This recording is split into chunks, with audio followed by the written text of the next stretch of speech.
Good evening students, कैसे हैं आप लोग। आशा अच्छे होंगे, पढ़ाई आप लोगों की अच्छी चल रही होगी। आप सब लोगों का फिर से एक बार आपके अपने यूट्यूब प्लेटफॉर्म प्रयाग एकेडमी में बहुत बहुत स्वागत है। तो चलिए शुरुआत करते हैं हम लोग। जो टेस्ट श्रृंखला हम लोगों की चल रही है 20 प्रश्नों की हिंदी की, आगे करते हैं। इसी टेस्ट श्रृंखला को शुरुआत करते हैं लगातार। निम्नलिखित में से शुद्ध वर्तनी कौन सी है? शुश्रूषा, शुश्रूषा या शुश्रूषा या ये शुश्रूषा। ठीक है, मैंने की आप लोगों को पता है मेरा नियम कि आप लोगों को 5 सेकंड दूंगा, उसके बाद में आप लोगों से इसका उत्तर दे दूंगा। ठीक है, तो इसका उत्तर क्या है? ये शुश्रूषा, ये वाला सही है, इसे ध्यान रख लीजिएगा, यही सही है। इसके बाद है अगला प्रश्न, हिंदी शब्दकोश में निम्नलिखित में से कौन सा शब्द सबसे पहले आएगा? ठीक है, तो कौन सा शब्द सबसे पहले आएगा इसे बताना है। और किन में से ये असम्यक, असमंजस, असहमति और असमर्थ, यदि आप लोगों को इनका अन्वय आता है तब आप आसानी से कर सकते हैं। यदि अन्वय नहीं आता तो मुश्किल कर पाना है। ठीक है, तो चलिए बताइए इसका कौन सा उत्तर होगा। ये आस और मा है, आस और ये असमंजस।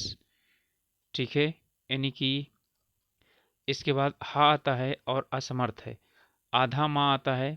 ठीक है, तो इसमें है, तो असमंजस जो है ये क्या हो जाएगा? यही वाला सबसे पहले आएगा।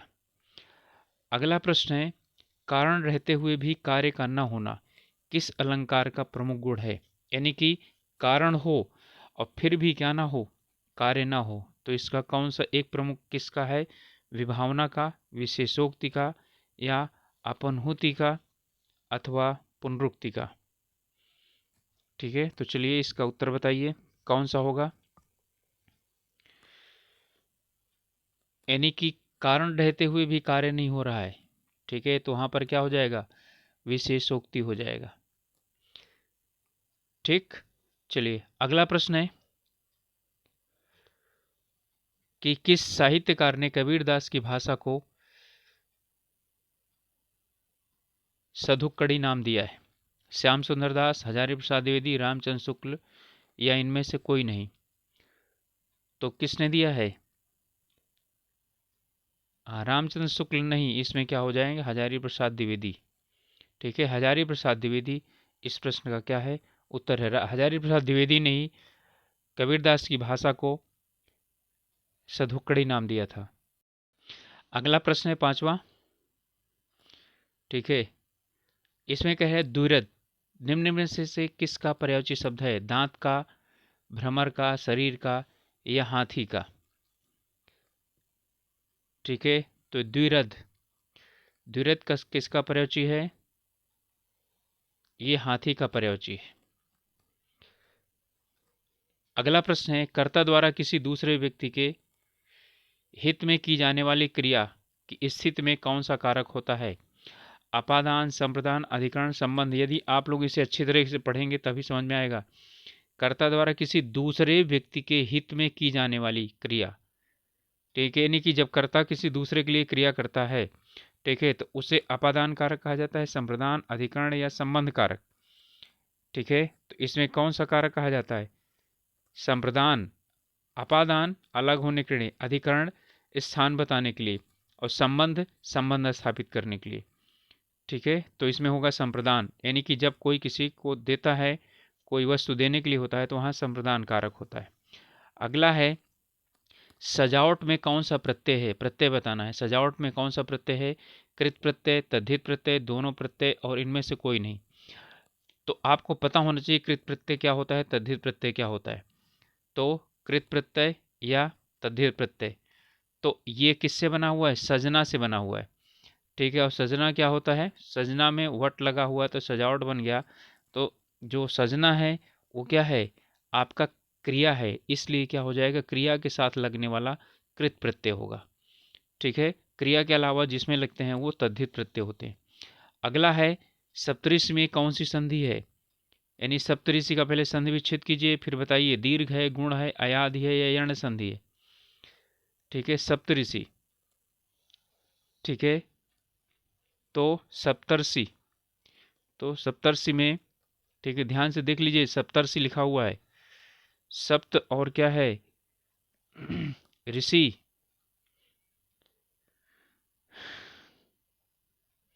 तो इसमें कौन सी संधि है? सप्त और ऋषि। गुण संधि है, री का र हो जाता है ना, री का र हो जाता है, इसका क्या है? गुण संधि है।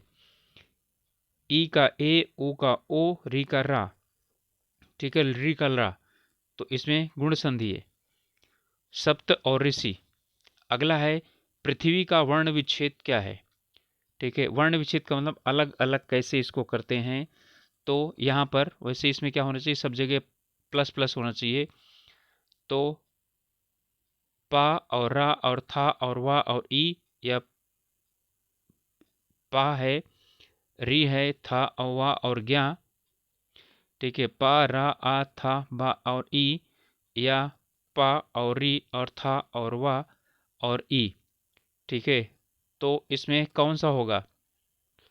तो जो लोग इसके साथ जा रहे हैं उनका सही है। ठीक है, पा में री की मात्रा लगी तो प्री हो गया, आधा था है, वा में ई की मात्रा तो पृथ्वी हो जाएगा। ओके, चलिए अगला प्रश्न है। आज लगभग यानी कि एक ही प्रश्न एक बार में आपका आएगा। महल के भीतरी भाग को कहा जाता है, क्या कहा जाता है?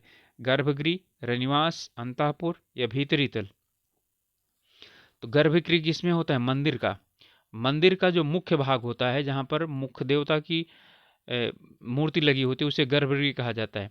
रनिवास वो होता है, ठीक है, रनिवास, रनिवास वो होता है जहाँ पर रानी रहती हैं।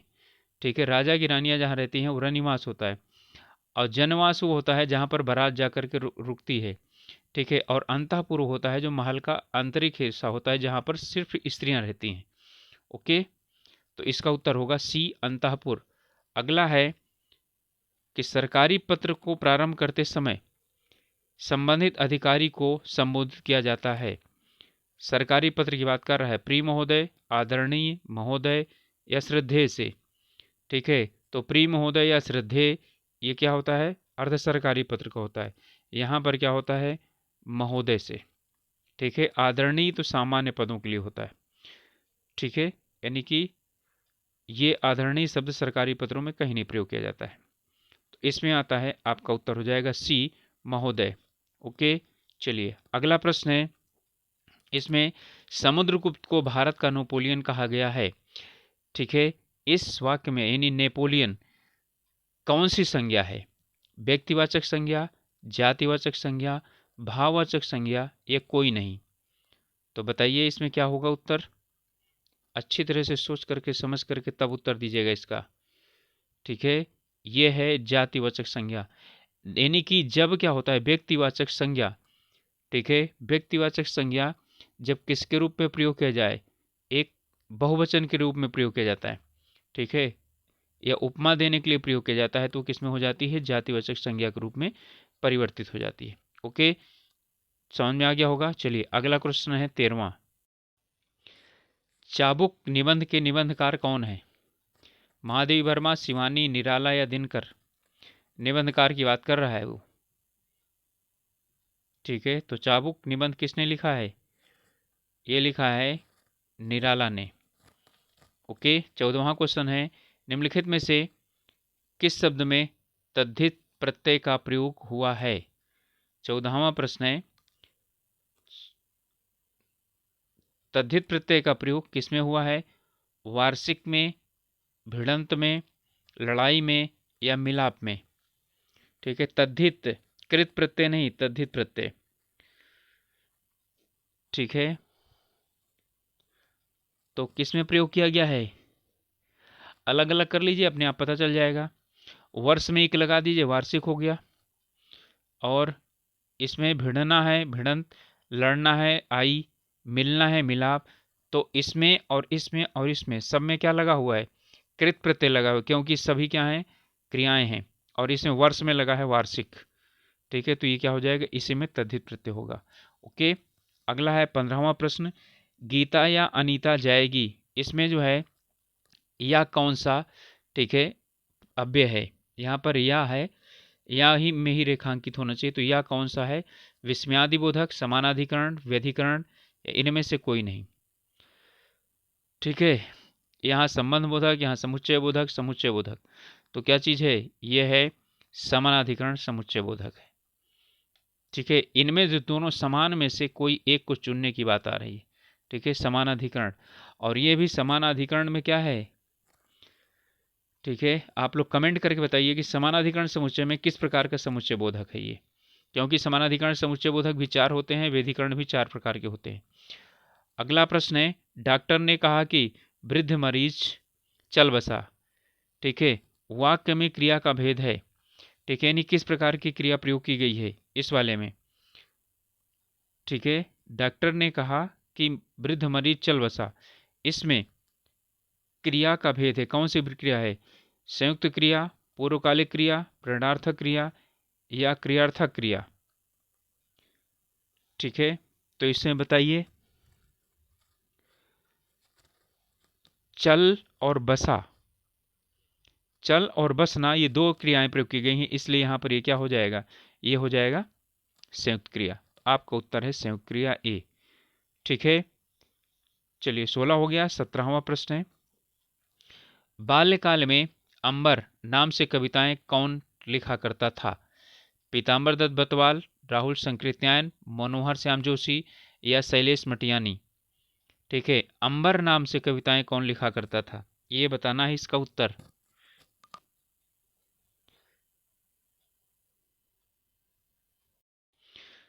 तो कौन, नहीं पता चला, चलिए पीताम्बर दत्त बतवाल, ये अंबर नाम से कविताएं करते थे।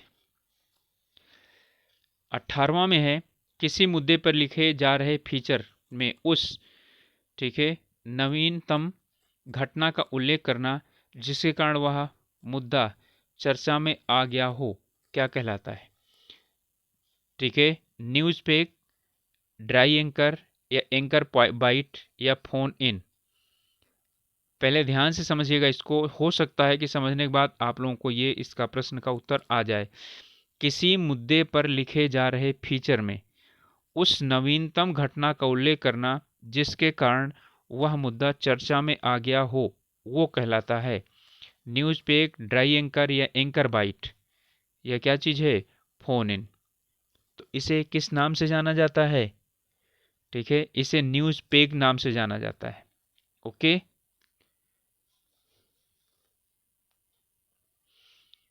चलिए 19वां प्रश्न है आपका, निम्नलिखित में से कौन सा विकल्प सुमेलित नहीं है। विशेषण के 4 भेद होते हैं, पदों के 5 भेद होते हैं, पदबंध के 6 भेद होते हैं, आश्रित उपवाक्य के 3 भेद होते हैं। ठीक है, इसमें कौन सा है, पदबंध के 6 भेद दिया हुआ है, ठीक है, पदों के 5 भेद दिया है और विशेषण के भेद 4 दिया हुआ है। तो यहाँ पर आपका उत्तर हो जाएगा सी, पदबंध के 6 भेद होते हैं। पदबंध के 6 नहीं, पदबंध के कितने होते हैं, 5 भेद होते हैं। ठीक है, अगला प्रश्न है और अंतिम प्रश्न 20वां। ठीक है, सत्यकाम और तारापथ नामक रचना किसकी है, सुमित्रानंदन पंत की या निराला की या जयशंकर प्रसाद की या हजारी प्रसाद द्विवेदी की। ठीक है, वो नेक्स्ट पेज पर है इसलिए मैं आपसे प्रश्न बता रहा हूँ। सत्यकाम और तारापथ किसकी रचना है, सुमित्रानंदन पंत, निराला, जयशंकर प्रसाद या हजारी प्रसाद। तो इसका उत्तर है सुमित्रानंदन पंत। ठीक है, ये पंत की रचनाएं हैं। तो स्टूडेंट्स ये था हमारा